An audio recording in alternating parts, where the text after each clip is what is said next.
자, 오늘 함께 나눌 말씀은 신약성경, 이게 몇 쪽인가? 393쪽 같아요. 393쪽. 요한일서 5장 7절 한 절만 우선 봉독하겠습니다. 393쪽 요한일서 5장 7절 5장 7절하고 8절을 봉독하겠습니다. 증거하는 이는 성령이시니 성령은 진리니라. 증거하는 이가 셋이니 성령과 물과 피라. 또한 이 셋이 합하여 하나이니라. 아멘. 오늘은 요한일서 5장 말씀을 통해서 예수 그리스도가 왜 메시아인가 하는 것을 오늘 이 말씀을 통해서 우리가 살펴보고자 합니다. 우리가 왜 예수가 그 메시아인지 그리스도인지 우리가 그토록 말씀을 많이 들어왔어도 왜 예수 그리스도가 우리에게 메시아인지 그리스도인지를 성경으로 증거해보라고 하면 우리가 선뜻 이래이래서 예수가 우리의 메시아다 이렇게 얘기할 만한 사람이 그다지 많지 않을 것 같습니다. 그래서 오늘은 성경에서 증거한 예수 그리스도를 오늘 우리가 살펴보고자 합니다. 우리나라는 이제 그 하나님의 말씀이 성경이 복음으로 들어와서 이제 약 한 100년이 좀 넘었죠. 그래서 우리는 지금 이제 그 한국 기독교 사회에서 그 메시아가 오실 것을, 구세주가 오실 것을 지금 기다리고 있는 그런 신앙 가운데 있습니다. 그러나 히브리인들은, 유대인들은 이미 우리가 알고 있는 이 불과 100년 조금 넘는 이러한 그 시간을 두고 그들은 메시아 사상을 가지고 있었던 것이 아니라 이미 우리가 그 보고 있는 성경 중에 창세기 말씀에서부터 그 모세를 통해서 또 많은 선지자들을 통해서 예언한 그 모든 말씀들에서 메시아 사상을 그들은 가지고 살아왔습니다. 그래서 2000년 전에 예수 그리스도가 이 땅에 왔을 때는 그들이 정말 할렐루야하고 예수 그리스도를 영접해야 옳았지만 이게 오늘날 우리가 결과적으로 말하는 거예요. 결과적으로 말해서 예수 그리스도를 영접했어야 그것이 당연하고 그것이 옳은 일이었지만 오히려 그들은 예수 그리스도를 십자가에 못 박았거든요. 자, 그러면 그들은 왜 예수 그리스도를 십자가에 못 박을 수 없었는가 하면 그들이 그토록 메시아 사상을 가지고 있었으면서도 예수 그리스도의 실체를 알지 못했기 때문에 그들은 예수 그리스도를 십자가에 못 박을 수 없었던 거예요. 오늘 기도에서 이제 그 대표 기도에서 언급했듯이 그들이 만약에 예수 그리스도가 영광의 주로 오셨다는 것을 그들이 알았으면 예수 그리스도가 십자가에 못 박히지는 않았겠죠. 그러나 그들은 그토록 메시아 사상을 가지고 있으면서도 예수 그리스도의 그 실체를 알지 못했기 때문에 예수 그리스도를 다시 십자가에 못 박았어요. 자, 우리는 신약을 통해서 예수 그리스도가 창세 전부터 계셨고 창세 전부터 언약됐고 약속됐다는 것을 우리는 신약을 통해서 우리가 증거한 말씀들을 통해서 우리가 그렇게 알고 또 그렇게 말하고 있습니다. 그러면 이미 창세 전에 하나님이 예언하셨고 말씀하셨다면은 이미 예수님이 오셨을 당시에, 그때만 해도 구약 때예요. 예수님이 오셨을 때만 해도 구약에서 신약으로 전환되는 시점이거든요. 우리는 예수님이 오신 그 시점을 우리는 현재 신약으로 보고 있지만은, AD로 보고 있지만은, 그때 당시에는 그 시대를 AD라고 기록하지 않았거든요, 사실은. 그때는 사실 BC가 이어지는 그런 그 세월이었단 말이에요. 자, 그러면 지금 말한 바와 같이 우리가 성경에서 바로 그 바리새인들이 예수 그리스도의 그 증거하심이 성경에서 어떻게 증거되었던 것을 그들이 알았다면 적어도 이사야 선지자나 다윗이 증거한 대로 그들이 예수 그리스도 메시아를 알았다면 예수는 십자가에 못 박히지 않았을 것입니다. 자, 이렇게 지금 서론을 길게 말하는 것은 바로 오늘날 우리를 돌아보고자 함이에요. 오늘날 우리를 돌아보고자 함이에요. 오늘날 우리를 돌아보고자 함이라는 것은 어떤 뜻인가 하면, 오늘 우리도 지금 2000년 전에, 아니 그 이전부터, 훨씬 이전부터 메시아 사상에 젖어있던 그들에게 예수 그리스도가 왔어도 십자가에 못 박았다는 것을 우리가 성경을 통해서 아는 사실이잖아요. 그럼 현재 우리도 지금 메시아가 오기를 기다리고 있는 입장이란 말이에요. 히브리인들이, 유대인들이 메시아가 오기를 기다렸던 것 같이 오늘도 그러한 거거든요. 자, 오늘날 우리 믿는 사람들이 그러한 입장에 있는데, 우리도 예수 그리스도가 오셨을 때에 그들이 예수 그리스도를 영접하지 못하고 십자가에 못 박았은 것 같이, 오늘도 예수 그리스도가 어떻게 오는지 그 실체를 알지 못하면 오늘날 우리도 똑같이 2000년 전에 예수 그리스도를 십자가에 못 박았은 것 같이, 오늘도 똑같이 예수 그리스도가 오신다 할지라도 십자가에 못 박지 않으면 안 된다는 일 때문에 우리가 예수 그리스도의 정체가 무엇인지, 무엇이 예수 그리스도인지를 우리가 알아야 된다, 그런 얘기예요. 자, 그러면 우리가 지금 말씀드린 것 같이 예수 그리스도를 언제부터 우리가 예수 그리스도가 예언되고 있냐면 창세 전부터라는 얘기를 했습니다. 창세 전부터. 이 창세 전이라고 하니까 우리가 이 창세를 참 이게 우리가 사전적인 의미로는 창세를 알고 있는데, 잘 알고 있는데, 사전적 의미로는, 성경적 의미로는 창세를 모르는데 우리가 큰 문제가 있어요. 오늘 지금 창세라는 말을 지금 했는데, 그동안 여러분들과 함께 우리는 창세가 무엇인지를 누누이 나누고 그 말씀을 정의했고 그 의미가 무엇인지를 우리는 익히 다 알고 있으라 믿고, 창세라는 말은 오늘은 되풀이하지 않겠습니다. 그 의미를. 자, 이와 같이 예수 그리스도가 이미 오래전부터, 즉 창세 때부터 예언되어 있던 분이에요. 자, 우리가 가장 단적으로 말할 수 있는 것이 창세기 1장 1절과 창세기 1장 3절이에요. 그리고 잠언 8장에서 모든 세상의 일이 일어나기 전에 그가 이미 세상에 있었다고 성경은 증거하고 있어요. 자, 그러면 우리가 지금까지 말한 그 내용을 바탕으로 성경에는 어떻게 예수 그리스도를 조명하고 있는지를 우리가 살펴보자고요. 우선 예수 그리스도의 탄생이에요. 거기 불 좀 켜요.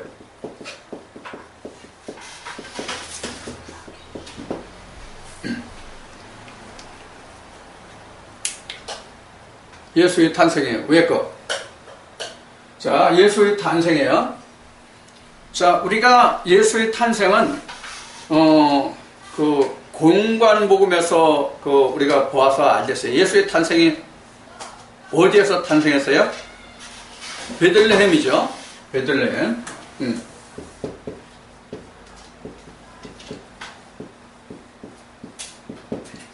우리는 베들레헴이라고 그러는데 사실은 이거 히브리어를 보면 베들레헴입니다. 헬라어도 베들레헴입니다. 베들레헴. 우리는 베들레헴이라고 하는데 베들레헴입니다. 이 베들레헴이라는 뜻이 무엇이냐면 여러분들에게 전에 증거해드린 바와 같이 바로 그 떡집이거든요. 떡집. 이 베들레헴이라는 이 말은 사실 두 단어의 합성어예요. 사실 이게 히브리어는 두 단어의 합성인데 이 어원을 찾아보면 어떻게 나와 있냐면 그 바이트라는 말하고 그 아파르라는 말이 함께 합성이 되어서 원래는 이게 합성이 돼서 그렇게 베들레헴이라고 이렇게 나온 말입니다. 여러분 아파라면 기억나는 그 성경 구절이 하나 있을 거예요. 아파름 하면 창세기 2장 7절에 하나님이 흙으로 그 사람을 짓고 생기를 그 코에 불어넣었다는 말씀에서 그 흙으로 지었다는 말이 바로 아파름인 아담한데 거기서 나온 아파르거든요. 이게 티끌, 먼지 이런 뜻도 있지만 가루, 또 반죽하다, 이런 뜻도 들어있어요. 아파르라는 그 말 속에. 그러면 사실 창세기 2장 7절, 오늘 창세기 이제 예배 끝나고 점심 먹고 이제 오후에 다시 시작했지만은, 창세기 2장 8절부터 시작했지만은, 그래서 우리가 그 흙으로 사람을 지었다라고도 말할 수 있지만, 어떻게 또 다르게 말할 수 있냐면, 하나님이 말씀으로 빚었다, 이렇게도 말할 수 있어요. 아파르라는 말을 떡가루를 반죽하다라는 말을 놓고 보면, 하나님 말씀으로 빚었다, 이렇게 볼 수가 있어요. 그러니까 창세기 2장 7절의 그 사람은 하나님 말씀으로 빚어진 사람이죠. 그래서 창세기 1장의 사람과는 전혀 상이한 사람이죠. 다른 사람이죠. 자, 이와 같이 예수의 나심이 바로 베들레헴이에요. 여러분들 신약성경 마태복음, 마가, 누가복음 이를 보면은, 특히 마태복음에 보면 마태복음 1장 21절인가? 오늘 찾아본 말씀을 보면 마태복음 2장 1절이네요. 마태복음 2장 1절에 보면 베들레헴에서 그 예수 그리스도가 나셨다고 되어 있어요. 베들레헴에서. 그래서 이 베들레헴이라는 얘기는 바로 어떤 뜻이냐면, 방금 말씀드렸듯이 바이트가 집이고요. 아파르가 떡반죽이 되는 게 떡집이에요. 떡집. 떡집에서 예수 그리스도가 나셨다, 그런 얘기예요. 떡집. 이거 오래전에 여러분들에게 그 크리스마스 예배 때 왜 예수 그리스도가 베들레헴에서 나셨는지 그 말씀을 드릴 때에 이미 전에 전개해드린 바가 있어요. 이 말씀을 제가 강의해드린 적이 있어요. 그래서 베들레헴이라는 건 떡집이에요. 떡집에서 뭐가 났다? 예수 그리스도가 났다는 거예요. 자, 그러면 우리가 이 떡집을 알아야 돼요. 떡집이 뭐냐, 이거 떡집이. 우리가 떡하면 여러분들 가장 먼저 생각나는 게 뭐예요? 떡하면 떡하면 여러분들 가장 먼저 생각하는 만나예요. 여러분이 떡하면 가장 먼저 생각하실 것은 뭐냐면 만나라고요. 만나가 사실은 땅에서 솟았잖아요. 만나가 사실은 땅에서 솟았는데, 그 만나를 내시는 땅에서 저절로 난 것이 아니라 하나님이 내셨단 말이에요. 내가 만나를 나게 하리라고 모세에게 분명히 말씀하셨거든요. 분명히 하나님이 그래서 만나를 내셨어요. 그래서 땅에서 나긴 했지만 그 만나가 하나님이 주신 거란 말이에요. 이걸 누가 증거했어요? 예수님이 증거하셨어요. 야, 너희들이 광에서 만나를 보는데 그거 모세가 준 거 아니야, 내 아버지가 준 거야, 이렇게 말씀하셨단 말이에요, 예수님이. 그래서 광에서 그들이 만나를 먹었는데, 이 만나가 바로 뭘 얘기했냐면, 지난주, 오늘 주일이니까 지난 수요일인가 그 창세기 때 말씀드렸나? 아니면 수요일 예배 때 말씀드렸나? 언제 말씀드렸는지 모르겠지만은, 그 하나님의 은혜는 하늘에서 하감하고 진리는 땅에서 솟는다, 그렇게 말씀하셨잖아요. 이 만나가 그런 의미예요. 진리란 말이에요. 진리를 의미하는 거란 말이에요. 그래서 오늘도 우리가 저를 통해서 하나님이 은혜의 말씀을 우리에게 하감하게 하시면, 저나 여러분이나 오늘 이 하감하시는 말씀을 통해서 우리는 이 마음의 땅에서, 하나님이 경작하시는 우리 마음, 혼의 땅에서 하나님의 만나가 솟아야 된단 말이에요. 만나가. 그 양식을 가지고 오늘 양식도 삼고 내일 영원한 안식에 들어갈 양식도 삼아야 되거든요. 그래서 오늘 양식은 여러분들이 들으시고 오늘 양식으로 그대로 오늘 먹고 없어지되, 내일 양식, 안식날까지 가지고 들어갈, 즉 아버지 집에까지 가지고 갈 그 양식은 여러분들이 하나님의 말씀으로, 하나님의 말씀의 불의 말씀으로 역시 볶고 삶아서 영원한 생명의 양식을 삼아야 돼요. 그래서 이 만나, 이 떡, 만나가 있는 곳에 누가 난다? 예수가 난다, 그런 얘기예요. 그래서 예수님이 요한복음 6장 35절부터인가? 요한복음 6장 좀 펴주세요. 35절을 한번 봐주시기 바랍니다. 35절로 기억되는데, 요한복음 6장 35절 찾으시면 한번 읽어보세요. 뭐라고 기록되는가? 요한복음 6장 35절. 읽어보세요.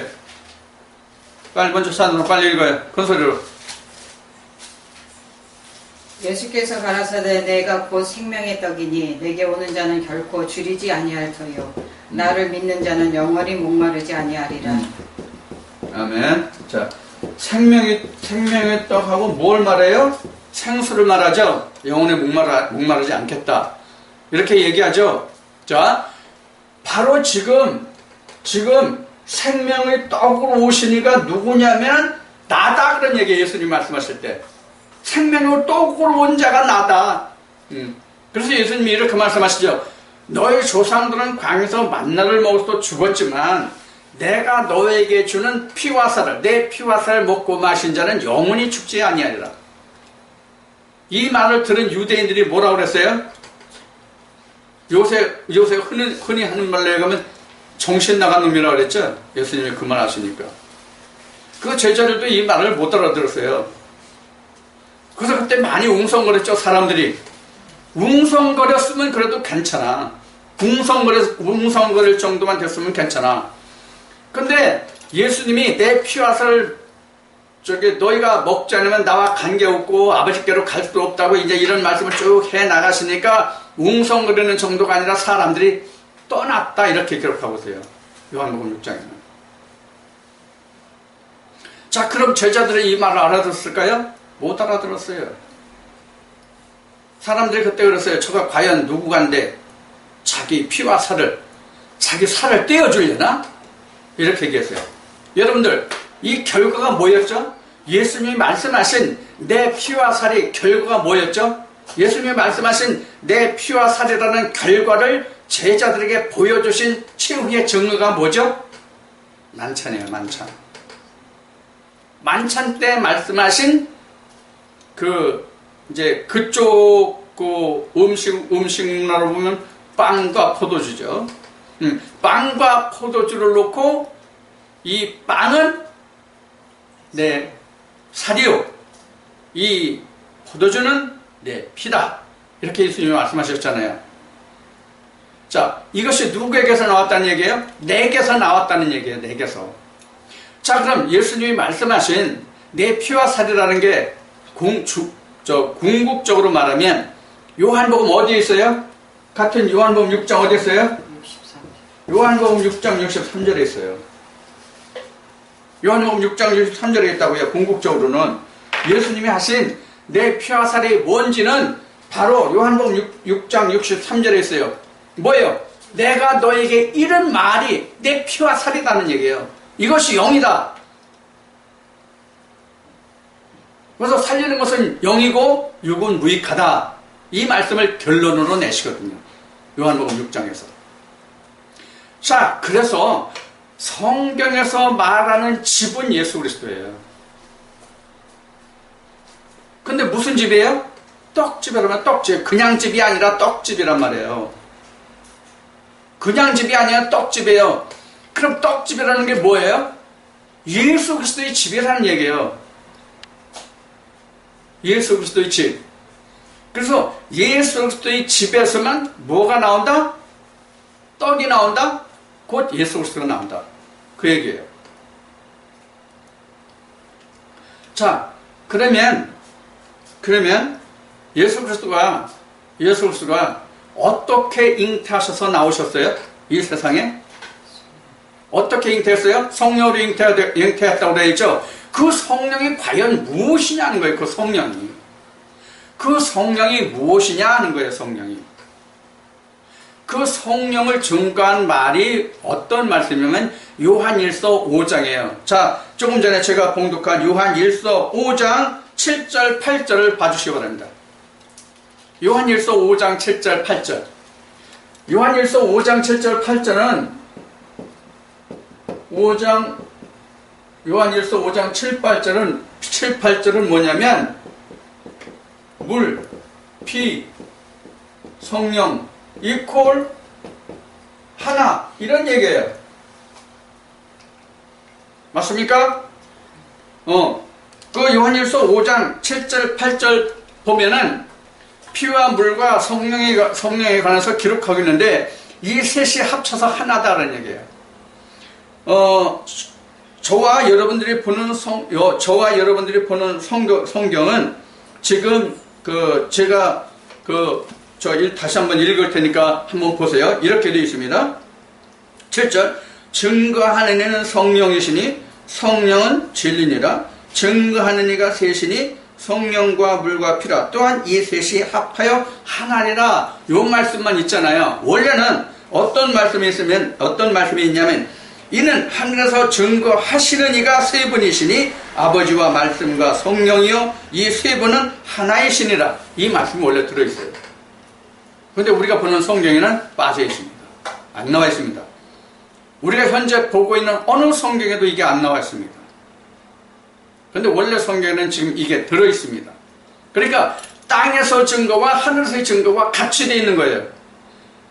원래 여러분들 요한계시록에서 예수님이 하신 말씀에 보면 이런 말씀이 있어요. 내가 사람들 앞에서 나를 시인하면, 복음서에도 이 말씀이 있는 것 같은데, 내가 나를 사람들 앞에 시인하면 나도 아버지 앞에서 너를 시인하리라, 이거거든요. 이게 바로 하늘과 땅의 증거예요. 하늘과 땅의 증거라고요. 이게 같이 합쳐져야 하나예요.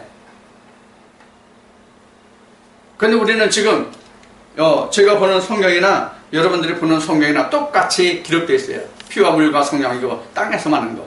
하늘에서도 이와 같이 똑같이 증거하고 있단 말이에요. 아버지와 아들과 성령. 그래서 이 모든 게 다 하늘에서 이루어진 것 같이 땅에도 이루어지는 그 말씀이 짝으로 되어 있는데 우리는 지금 한쪽 부분만 보고 있어요. 참고하시기 바라고요. 자, 지금 이 말씀을 보면 요한일서 5장 7절 8절, 요한일서 5장 7절 8절 말씀을 보면 지금 말씀드린 물과 피가 있는데 이 물과 피가 성령인데 이 셋은 다 하나지 다른 것이 아니다, 이렇게 말씀하고 있는 거죠. 그러면 물과 피가 뭐냐는 거예요. 물과 피가 뭐냐 하는 거예요. 자, 여러분들 요한복음에서 예수님이 십자가에 달려서 돌아가시죠. 십자가에서 죽으시죠. 지난 수요일날까지, 수요일날 여러분들에게 마태복음 20장 추수꾼의 품삯을 같이 예를 들어서 예수님이 왜 9시에 돌아가셨는지라는 말씀을 통해서 여러분들에게 증거해드리는 말씀이 있어요. 자, 그러면 예수님이 돌아가실 때 군병들이 예수님이 옆구리를 찔르니까 예수님이 옆구리를 찔러서 나온 게 뭐예요? 물과 피예요.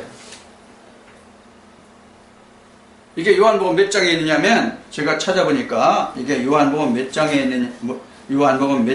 있느냐면 이것이 요한복음 19장 34절에 있습니다. 요한복음 19장 30절에 보면 예수님이 십자가에서 돌아가실 때 군병들이 옆구리에 창을 찔렀잖아요.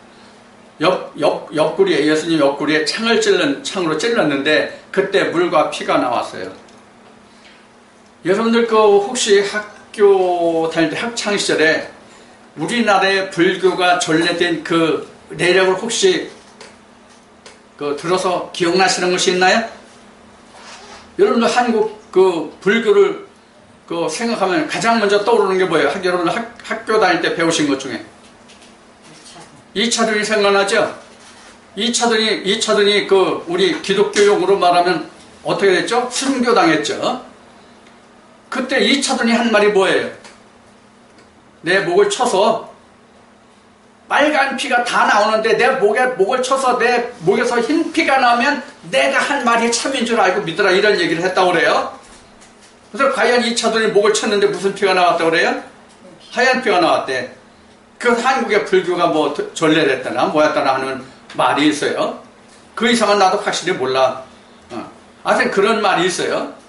자, 그러면 예수님이 메시아라는 증거로 뭐가 있냐면 하나는 지금 베들레헴에서 나셨다는 거 하나예요. 첫째는 베들레헴에서 나셨다는 거 하나. 그 다음에 두 번째 조건은 뭐냐면 물과 피와 성령, 이건데 그럼 예수 그리스도가 물과 피라는 그 존재가, 그 증거가 어디 있냐 하는 거예요. 어디에서 그 증거가 나오냐 하는 거예요. 바로 지금 요한복음 19장 34절에 지금 그 말씀이 증거되어 있어요. 군병들이, 로마 군병들이죠. 로마 군병들이 예수 옆구리를 찔르니까 뭐가 나왔다? 물과 피가 나왔다. 자, 여러분들, 우리가 그 상처가 나거나 아니면 그 가정주부들이나 남자들이 그 지금 여기는 서울 지방이니까 그렇게 농기구를 해서 다칠 그런 저가 없고, 오히려 그 서울이나 서울 주변에는 이 공업도시가 공업화가 되어 있기 때문에 공장에서 다치는 일이 많죠. 자, 그러면 우리가 다치면 무엇만 나와요? 피만 나오잖아요. 지금 아마 내가 옆구리를 찔리든지 배를 찔리든지 찔려서 내가 죽게 된다면 아마 피만 나올 거예요. 물 절대로 안 나와요. 보통 사람은 물이 절대로 안 나온다고요. 피만 나오지. 아니면 배를 창으로 찔려서 배가 이렇게 찢어졌다 그러면 피하고 내장하고 아마 그 장에 들어있던 그 배설물들이, 음식물들이, 그 찌꺼기들이 들어있을 거란 말이에요. 그러면 우리가 창을 찔러서 예를 들어서 장이 상했다, 아니면 가슴을 찔렀다는 얘기는 그 심장을 찔렀다는 얘기거든요. 그래야 빨리 죽잖아요. 자, 그래서 심장을 이제 찔렀다는 얘기거든요. 오른쪽을 찔렀는지 왼쪽을 찔렀는지는 안 나왔어요. 안 나왔는데 이 가슴에 가장 중요한 장부가 들었단 말이에요. 이 가슴 쪽에. 예를 들면 지금 얘기한 폐도 들어있고 간도 들어있고 심장도 들어있고요. 가장 중요한 그 사람의 그 장부에서 뭐가 가장 중요해요? 심장이 가장 중요하잖아요. 심장이 가장 직접적인 그 목숨과 연결되어 있는 그 장부거든요. 그래서 가슴을 찔른 거예요. 자, 그러면 예를 들어서 심장을 찔렸다고 합시다. 옆구리를 찔렸더니 그 창이 길어서 깊이 찔려가지고 심장을 찔렸다고 합시다. 그럼 뭐만 나와야 돼? 심장에서 피가 터져 나와야 되잖아요. 물이 나왔다는 것을 여러분들 이해할 수 있냐고요, 일반 사람이면. 그래서 가브리엘 천사가 마리아에게 기쁜 소식이라고 하면서 전한 것이 네가 아들을 낳을 텐데 그 이름을 예수라고 하라 이랬거든요. 그 이름이 뭐예요? 예수라고 하면서 그 이름이 뭐라고 그랬어요? 임마누엘이라고 하라. 임마누엘이라는 뜻은 뭐냐면 하나님과 함께 하신다예요, 사실은. 하나님이 함께 하신다. 그러니까 하나님이 함께 하신다는 얘기는 좀 더 좋은 말로, 좀 더 그 직역해서 얘기한다면 그가 하나님이라는 뜻이에요. 임마누엘이라는 뜻은. 하나님이 그에게 뒤집어 쌓았다고 그럴까? 하나님이 그에게 임했다고 그럴까? 그래서 그가 하나님이 됐다, 이 말이 사실은 임마누엘이라고 해도 그 틀릴 말은 아니거든요. 자, 그러면 이와 같이 예수 그리스도가 성령으로 잉태했다는 그 자체를 증거하는 것이 바로 뭐냐면 예수 그리스도가 요한복음 19장 34절에서 예수님이 죽으실 때에 그 나타났던 흔적이 바로 그가 메시아라는 증거예요. 물과 피. 그 물과 피가 바로 성령인데, 그럼 이 물과 피는 뭐냐?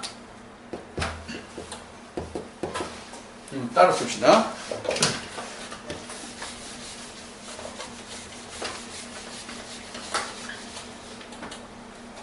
이 물과 피라고 나오는데 이 물이 뭐예요? 에레미야 2장 13절, 에레미야 7장 13절인가 23절인가 보면 물은 뭐예요? 하나님이에요. 하나님의 근본을 물이라고 그래요. 그 다음에 피는 뭐예요? 피는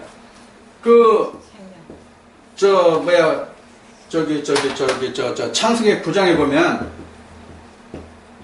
노아 홍수 심판 후에 먹거리로 뭘 주냐면 고기를 주었어요. 고기를 주면서 뭐는 먹지 말아서 피는 먹지 마라 했어요. 피는 먹지 마라. 왜? 피는 생명이 됨이라. 피는 생명이 됨이라. 그래서 피를 먹지 말라고 그랬단 말이에요. 자, 그러면 피는 바로 뭐냐면 생명이에요. 생명. 이 얘기는 무슨 얘기냐면, 즉 예수를 옆구리를 찔르니까 피와 물이 나왔다는 얘기는 바로 뭐냐면 하나님의 말씀과 생명을 오신 그런 의미란 말이에요. 물과 성령이 합해져야 성령이에요.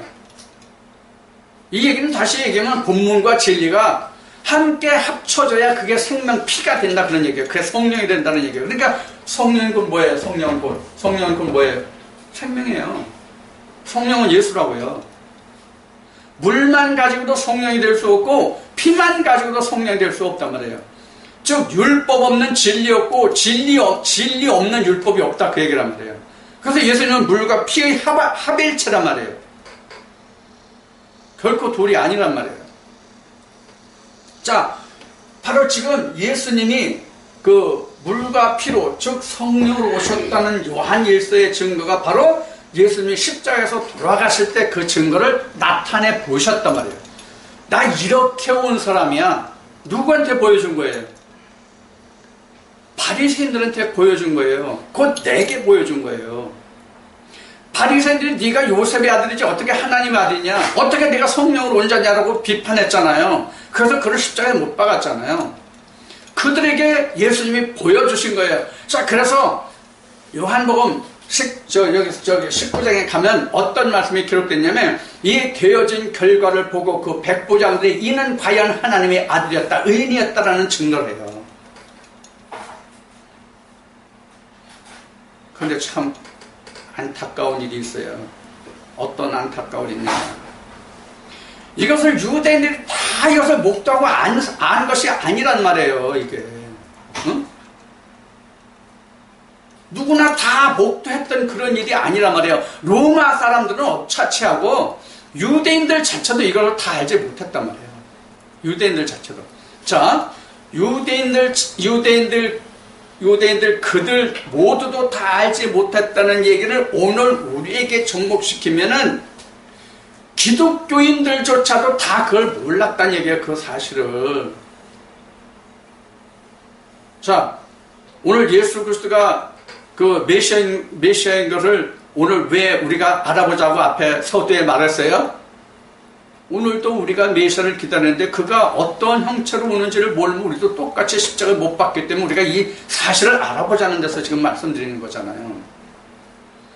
그러면 예수님은 십자가에 죽으실 때에 그 창으로 찔린 바 그 결과가 물과 피가 나왔어요. 그럼 예수님이 십자가에 달려서 창에 찔렸을 때면 그분에게서 물과 피가 나왔습니까? 사실은 아니잖아요. 그보다 더 근본적으로 나온 물과 피가 있잖아요. 그게 바로 뭐예요? 예수님의 입에서 나온 말씀이에요. 요한복음 6장 63절 조금 전에 여러분들에게 증거해드렸죠? 바로 그거예요. 그거를 그들이 못 믿으니까, 즉 예수 그리스도의 입에서 나온 그 생명 말씀을 그들이 알지 못하고 깨닫지 못하니까 예수님이 그 몸으로 보여주신 결과란 말이에요. 그런데 그것조차도 유대인들은 다 몰랐다 그런 얘기예요. 만약에 그 바리새인들의 당시에 예수님이 이렇게 하나님이 보여주신 그 모든 증거들을 그들이 알고 그들이 깨달았다면 그 다음에 어떤 일이 일어났을 것 같아요, 여러분들 생각에? 그 다음에 어떤 일이 일어났을까요? 어떤 일이 일어났을까요? 유대인들에게 오늘날로 얘기하면 종교개혁운동이 일어났겠지. 사도들이 사도행전에서 말하는 것 같이 그가 메시아다, 그가 그리스도다, 우리가 그를 알지 못해서 십자가에 못 박았다고 회개하는 그런 일이 벌어졌겠죠. 그런데 그렇지 않았잖아요. 그래서 사도들이 예수 그리스도가 오순절을 통해서 사도들에게 주의 성령이 임해서 그가 너희들이 그렇게 바라고 기다리던 메시아라고 하는 그들을 어떻게 했어요? 여러분들이 가장 잘 아는 바울조차도 이 엉터리들 하나님도 알지 못하는 것들이 사람들을 현혹시키고 미혹시킨다고 붙잡아들이고 죽이고 그랬던 사람 아니에요. 사도 바울만 해도. 오늘날도 마찬가지란 말이에요. 우리가 예수 그리스도가 왜 메시아인 줄을 알지 못하면. 그래서 그동안 여러분들에게 즉 증거할 말씀들이 뭐예요? 예수 그리스도가 어떻게 왔으며 앞으로 어떻게 올 것인가를 그래서 그동안 증거해드린 거예요, 여러분들께. 만일 오늘날도 요한 2에서 1장 7절에 기록된 말씀과 같이 사도 요한이 지금 지금 요한 1서도 지금 사도 요한이 증거한 말씀이거든요. 자, 요한 2서 1장 7절에도 사도 요한이 증거하기를 어떻게 증거했냐면 예수 그리스도가 육체로 오신다고 그랬어요. 예수 그리스도가 다시 육체로 온다. 그럼 그 육체로 온 예수 그리스도를 지금 여러분들과 함께 말씀을 나누는 이와 같이 그 입에서 나오는 말씀이 어떤 말씀인지를 모르면 그 예수 그리스도는 히브리서 9장에 있는 말씀같이 다시 십자가에 못 박는단 말이에요. 누가? 그 말씀을 깨닫지 못하는 자들이. 그러니까 바리새인이 따로 있는 게 아니에요. 2000년 전만 바리새인이 있었던 게 아니에요. 오늘날도 내가 성령이 교회에 들어가시는 말씀을 알아듣지 못하면 내가 바리새인이 돼서 그 사람을 십자가에 못 박는단 말이에요. 직접 그 말씀을 전하는 그 사람을 십자가에 지금 십자가형이 없으니까 십자가에 달지는 못한다 할지라도 그 말씀을 배척하면 누구를 죽이는 거예요? 결국은 예수 그리스도를 십자가에 다시 죽이는 거잖아요. 살인하는 거잖아요. 그러니까 우리 찬송에 이런 말씀이 있어요. 내가 주민들 하면서 문 단단히 걸어 잠그고 문 열어주지 않으니 참 나의 수치라. 예수 그리스도가 항상 우리 마음속에 들어오시기를 원하고 계시단 말이에요. 그런데 그 말씀을 성령이 교회에서 하시는 말씀을 받아들이지 못하면 그 자는 곧 예수 그리스도를 문전박대하고 내쫓은 결과가 된단 말이에요. 오늘날 다 그렇단 말이에요. 뭐가? 성령이 교회에 하시는 말씀이 바로 요한복음입니다. 로마서 10장 17절에 기록된 말씀과 같이 예수 그리스도가 하시는 말씀이 성령의 교회 하시는 말씀이거든요. 예수 그리스도의 음성이, 생명의 음성이, 떡집에서 나오는 음성이 예수 그리스도의 피와 살이란 말이에요. 그럼 오늘날 떡집이 뭐예요? 뭐가 오늘 떡집이에요? 오늘날 베들레헴이 따로 있습니까? 이스라엘 땅에 가야 거기 베들레헴입니까? 아니란 말이 지금 말씀에서 쭉 증거한 것 같이 하나님의 말씀, 예수 그리스도의 피와 살 그 생명의 말씀을 가진 자가 곧 베들레헴이란 말이에요. 그 사람이 곧 생명의 떡이란 말이에요. 그 사람 입에서 나오는 말씀이 물과 피와 성령이란 말이에요. 그래서 예수님이 말씀하시는 것 같이 아버지께서 나를 살리신 것 같이 아버지께서 내게 주신 자는 내가 마지막 날에 저들을 다 살리겠다고 하시는 말씀이 바로 뭐냐면 이 물과 피와 성령이에요. 이것으로 살리겠다는 거예요. 그 육신을 살리겠다는 게 아니란 말이에요. 몸뚱아리 고깃덩어리를 살리겠다는 게 아니에요. 그런데 오늘날 기독교계는 뭐까지 부활하려고 그럽니까? 예수 아버지의 육신까지 부활을 하려고 그런단 말이에요. 성경에 그렇게 증거되고 있지 않은데 목회 현장에서는 그렇게 증거하고 있어요. 그럼 목회 현장이 하나님보다 더 큰 자예요. 자, 그 다음에 우리가 지금 베들레헴이라는 말과 물과 성령이라는 말과 물과 성령의 증거를 예수님이 어떻게 보여주는가를 영적으로 육적으로 두 가지를 다 말씀드렸어요. 자, 그 다음에 예수님이 또 하나 메시아로 온 증거가 또 하나 뭔가 하는 것을 보겠습니다.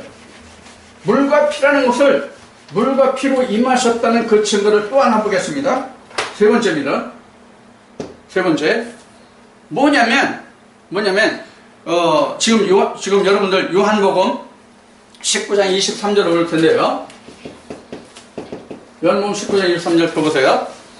요한복음 19장 23절을 보면은 거기에 그 겉옷이라고 티읕 받침인가? 겉옷과 그 다음에 속옷이 나와요. 호지 않은 옷 나와요. 19장 23절에 찾았어요? 19장 23절에 네. 19장 23절을 보면 겉옷과 속옷이 나와요. 나왔습니까?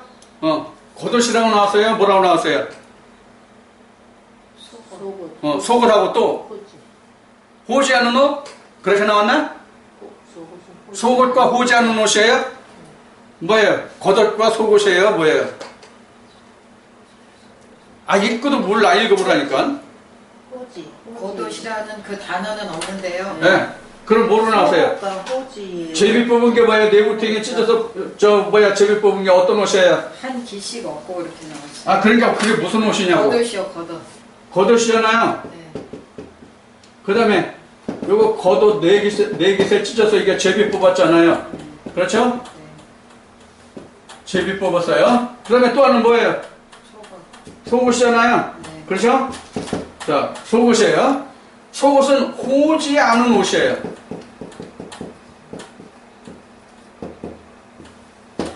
중요합니다, 이거. 호지 않은 옷 무슨 뜻인지 중요합니다. 자, 여러분들, 하나님이 모세를 통해서 이스라엘 백성들을 애굽에서 가나안까지 들어가는 과정에서 그 이스라엘 백성들을 훈련시키고 이스라엘 백성들 하나님의 법을 세운 장소가 광야예요. 그 광야에서 하나님이 모세에게 율법을 주시면서 하나님을 섬길 자를 세웠는데 그게 바로 모세의 형 아론이에요. 그 아론에게 하나님이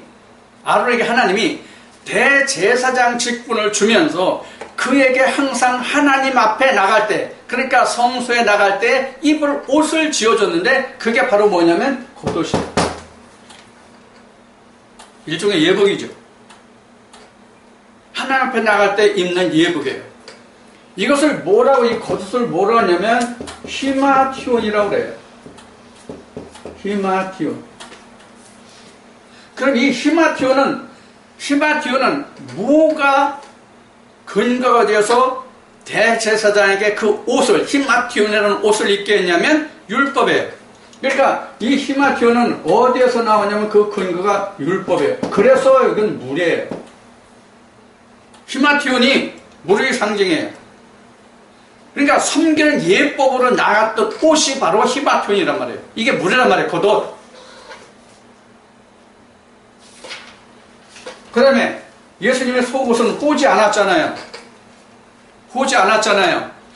근데 여러분들 그 출애굽 말씀에 보면은 출애굽 그 27장인가 26장에서부터 보면 그 히마티온 그 아론이 입을 옷에 대해서 아주 정교하게 잘 설명이 되어 있어요. 아주 그 옷을 만드는 데는 보통 정성을 들여서 만드는 옷이 아닙니다. 굉장히 엄격히 만들어진 옷이 바로 대제사장 목장입니다. 그 옷이 바로 대제사장 목장인데 그것을 히마티온이라고 해요. 그래서 그것이 율법에서 정해서 입었기 때문에 그것을 이게 물의 상징이에요. 즉 섬기는 예법이란 말이에요. 자, 그 다음에 속옷은 호지 않았어요. 자, 호지 않았다는 뜻이 무슨 의미를 가지고 있을까요? 자, 여러분들 옷을 만들려면 그 재단을 해가지고 그 재단한 모양에 따라서 그 끝에 다 박음질을 해야 되잖아요. 바느질을 해야 되잖아요. 자, 그런데 이 박음질을 안 했다는 옷이 바로 호지 않은 옷이다 그런 얘기예요. 그러니까 여러분들 호운다는 얘기 혹시 아시나요? 호운다는 얘기? 응? 호운다는 얘기 못 들어봤어? 아이 참 이거 호운다는 얘기를 또 못 들어봤으면 이거 촌 사람이 아니야. 옛날 사람이 아니야 이거.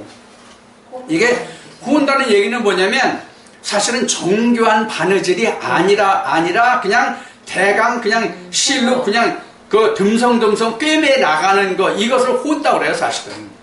자, 그럼 호지도 않았다는 얘기는 아예 사람의 손길이 가지 않았다는 뜻이에요. 무슨 뜻이에요 그러면? 무슨 뜻이에요? 아예 사람의 손길이 가지 않았다. 무슨 뜻이에요? 험과 티가 없다는 뜻이에요. 험과 티가 없다는 뜻이라고. 그래서 이 속옷을 보지 않은 이 속옷을 뭐라고 하냐면 키톤이라고 그래요. 키톤이라고 그래요. 이게 피예요. 키톤이. 히마티온이 물이라면 키톤이 피예요. 이 키톤 여러분들 창세기 공부할 때 여러분들 제가 전해드렸어요. 이미 못 들은 사람도 있네. 인원이 수백 명뿐이 안 됐는데도 못 들은 분이 있네. 그러니 수천 명이면 못 들은 사람이 더 많을 거 아니야. 자, 이 키톤이라는 건 뭐냐면 아담과 하와가 참 에덴 동산에서 선악과를 따먹고 하나님께로부터 에덴 동산 내어보냄을 당할 때에 하나님이 입게 하신 것이 키톤이에요. 키톤이에요. 이 옷을 다시 입어야 우리가 하나님께로 돌아가요. 근데 우리가 이 입는 옷이 지금 말씀드렸듯이 옛날에는 히마티온도 입었고 예수님은 키톤을 함께 입고 있어요. 그러니까 겉에 히마티온을 입고 그 속에 호지하는 속옷 키톤을 입고 있었거든요. 이 증거, 지금까지 얘기한 이 세 가지 증거가 예수 그리스도가 우리에게 메시아고 온 증거예요.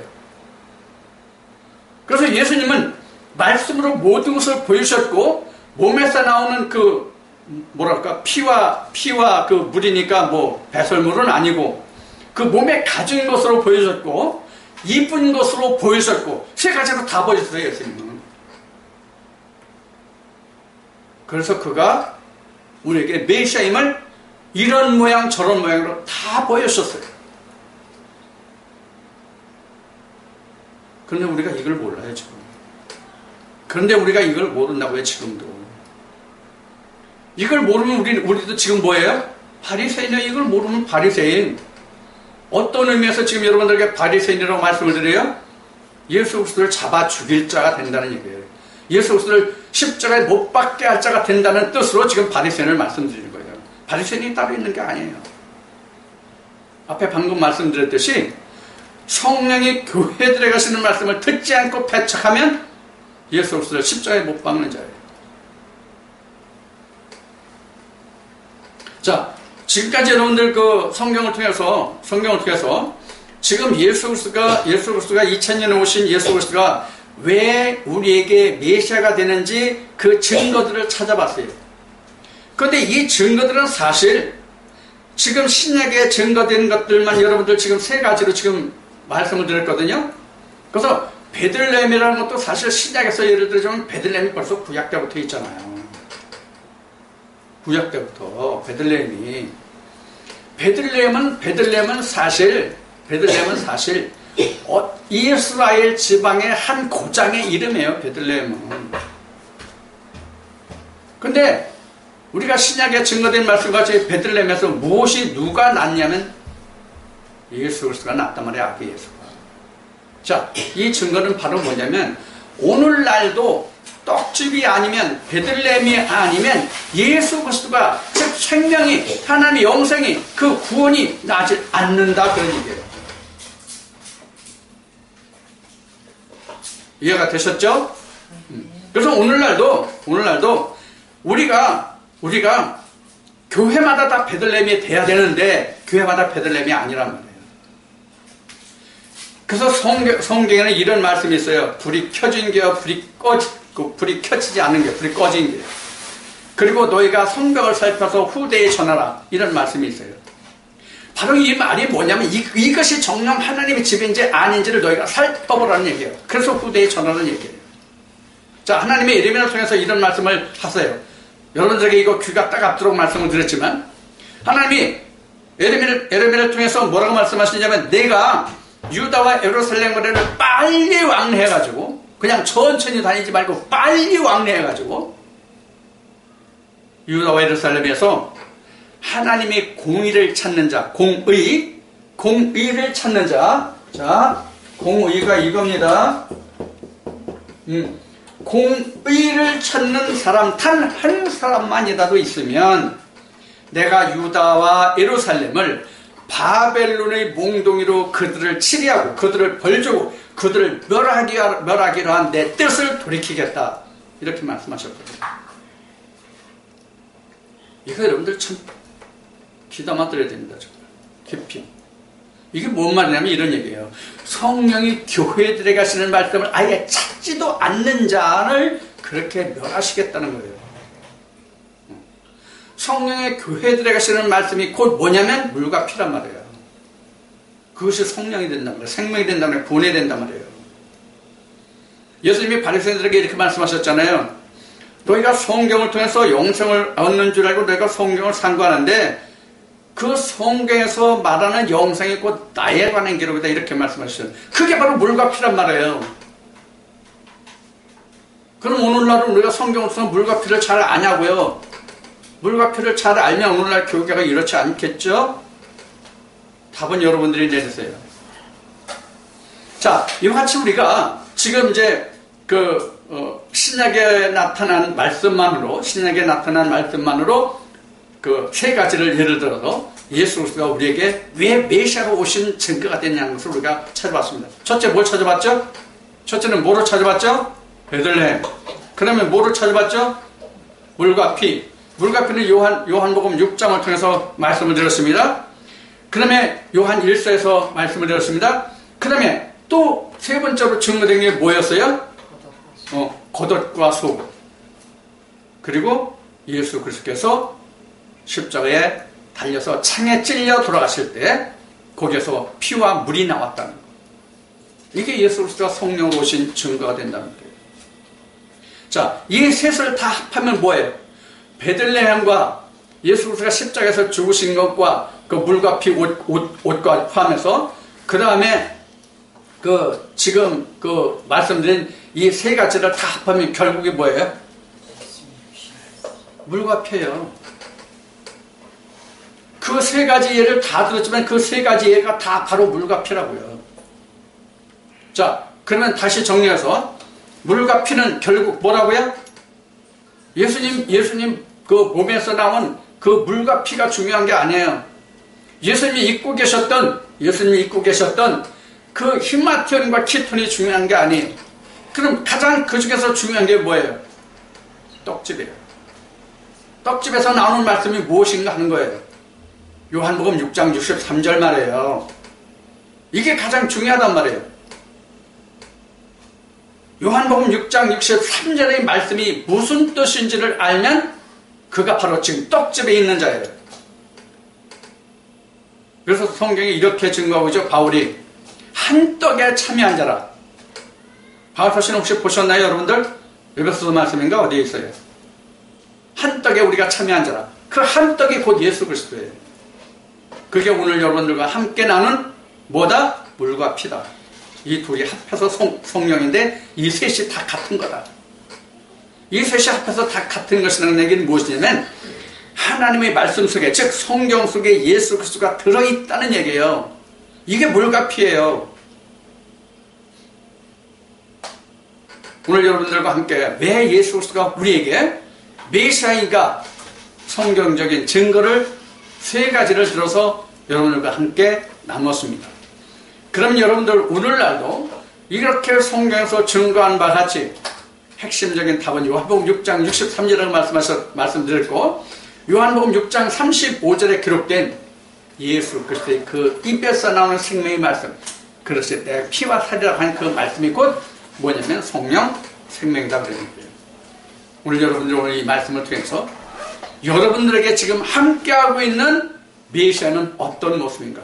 그가 여러분들의 진짜 오늘 여러분들께 성경을 통해서 세 가지 예를 들어서 말씀드린 그 예수 그리스도가 성령이 물과 피가 여러분들에게 함께하고 있는지를 살펴서 여러분들이 지금 과연 영생의 길을 걷고 있는지 요한복음 6장 63절의 길을 걷고 있는지 여러분들이 확신하시고 확실하고 온전한 생명의 길을 가시기를 주의 이름으로 축원드립니다.